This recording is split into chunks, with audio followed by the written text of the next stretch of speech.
Hey YouTube, Casey here, and today we're going to be taking a look at BattlePacks Episode 2 LAAT Republic Gunship. So if you haven't heard of BattlePacks before, it's a startup that makes custom LEGO sets with all official parts. This is my first set from them, and I've got a lot of good things to say about them, but definitely some bad things as well. By the way, this set retails for $180, and there's still a couple in stock on their website in case you're interested. You can check that out. So starting off with the figures, this set has 10 official minifigures, which is pretty crazy considering that it's a custom set. We get a Clone Wars Mace Windu with arm prints that came in the Republic Fighter Tank set a couple years ago, and it doesn't really fit the movie since this is episode 2, but it's still pretty cool. And we also get Yoda here with his cane. We also have the 3 Phase 1 troopers that came in the Clone Command Station pack from a couple years ago. And all the droids that come in this set come from the new Clone Trooper and Battle Droid Battle Pack that came out in January of this year.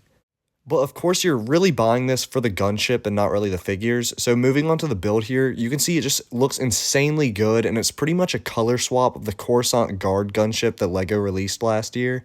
These colors look great and they're really accurate to the movie. It keeps a lot of the same functions as the original set, with these front flaps opening for storage and the back doors opening as well. The episode 2 gunship doesn't actually have fully closing doors in the movie, so you can see that they kept that look here.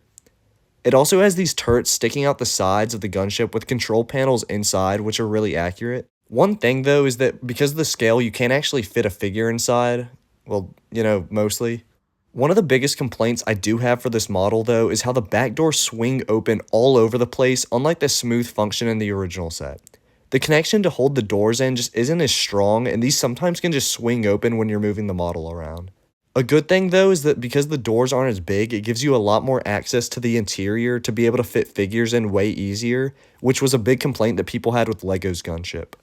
They did also fix the problem with these window pieces becoming misaligned by making sure that they're all on studs instead of partly on tile. Something else that's really well done is the removal of stud shooters for the proper ball turrets on the wings, which look amazing. I also really like how they added the correct missiles on the top of the gunship, which wasn't present on the original Coruscant version. I do wish though that they had included something from LEGO's Gunship, which is the handle to carry it around. They probably did away with it because this is a display model, and maybe most people would rather have the clean look down the center, but the handle on the original just makes it way less awkward to move around and carry, so I personally would have preferred that to be in this set too.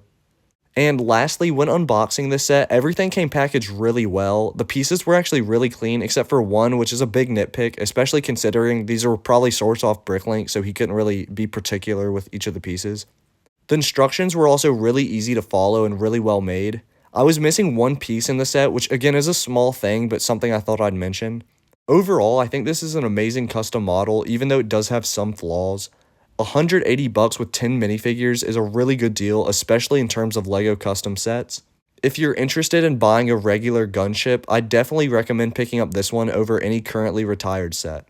With that all said, remember that Christ is King, and may the Force be with you.